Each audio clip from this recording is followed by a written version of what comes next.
DJ Boom Boom, idol, idol.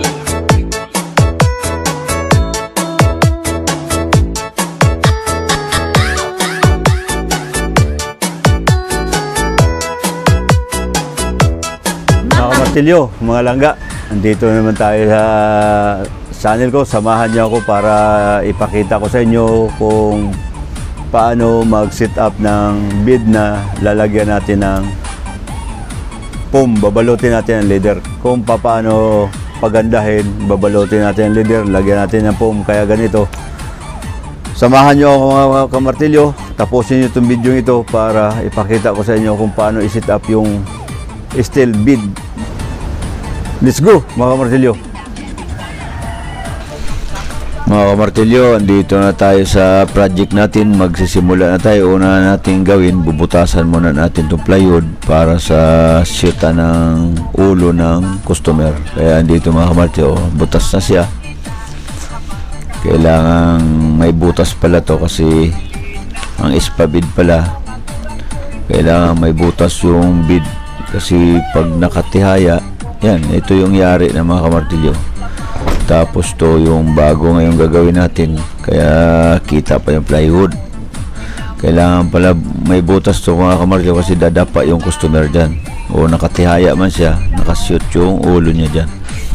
Kaya first time ko rin gumawa sa mga ganitong mga kamartilyo, tong ispabid.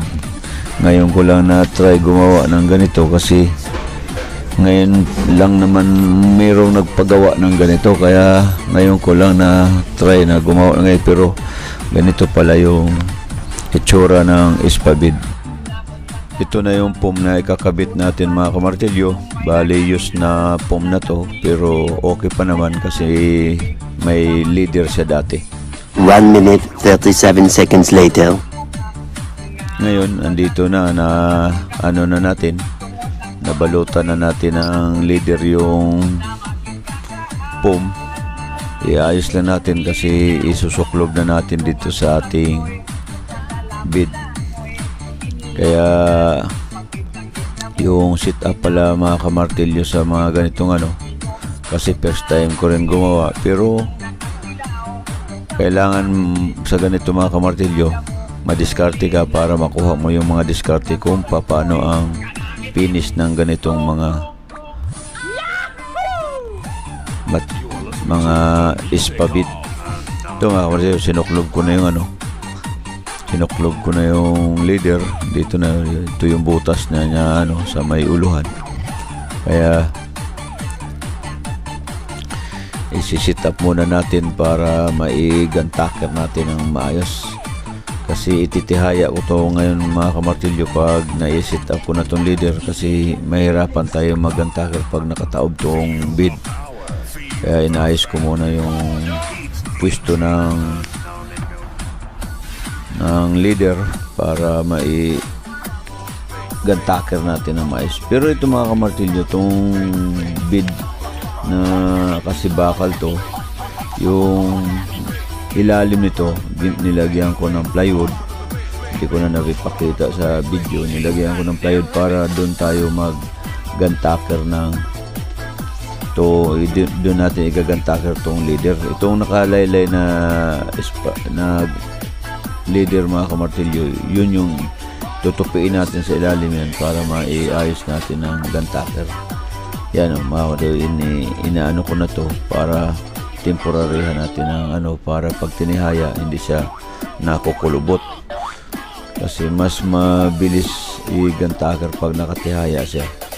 Hindi mo to magagantaker pag nakataob siya mga kamartilyo. Yan diba, i-gantaker mo natin tong yan, ganito mga kamartilyo. Kailangan nakatupi yan, nakatupi pa ilalim yung kaya may plywood dyan sa ilalim na para tatamaan ng gantaker. Kasi bakal yung frame ng bead na to, kasi tubular to. Kaya kailangan tapalan mo ng plywood, i-black straw mo lang yung plywood para matibay yung kapit. Tapos doon ka magagantaker para bumaon yung gantaker, kasi pag bakal hindi mo mapabaon yung gantaker sa bakal. Kaya dito mga kapatid, ito na lang isang side. Bago pag natapos ko to, ititihaya ko na to para magantaker natin ng maayos. Diskarte lang mga martilyo kasi unang-una nag-iisa lang ako. Kaya mahirapan tayo pag hindi tayo gumawa ng diskarte, mahirapan kapag nagsulok ka. Kaya kailangan mga martilyo sa trabaho, madiskarte ka. Kaya andito ngayon, titihaya na natin to. Yan, okay na. Titihaya na. 1 minute 37 seconds later. Ito na mga kamatilyo, nakatihaya na siya. Igagantaker na natin ng maayos to dito.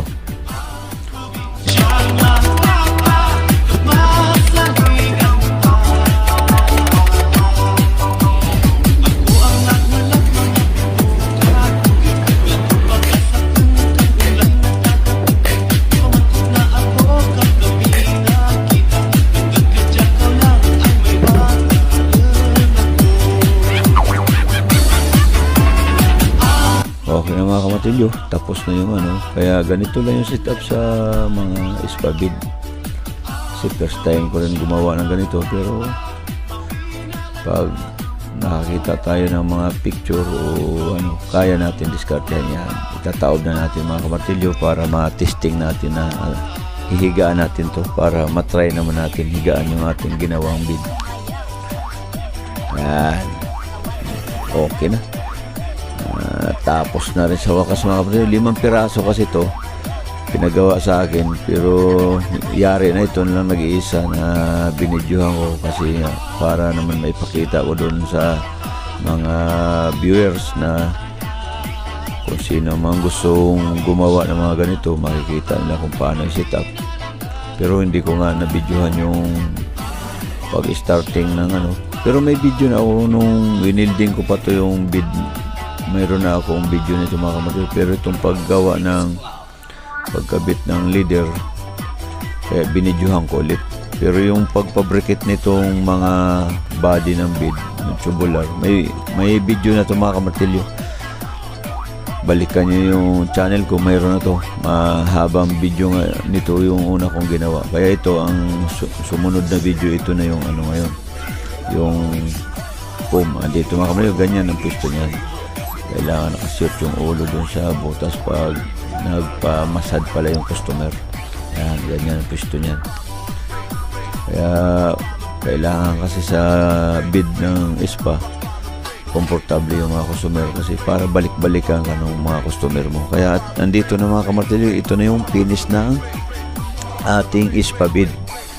Kaya kailangan mga kamartilyo, pag gumawa kayo ng mga ganito, kailangan pulido, malinis tingnan, hindi masakit sa mata, para naman yung magpapagawa magaan ang loob nila sa pagbayad kasi siyempre pulido yung gawa nila. Kaya andito mga kamatilyo, yan, okay na yan. Hanggang dito na lang mga kamatilyo ang video ito. Bye bye.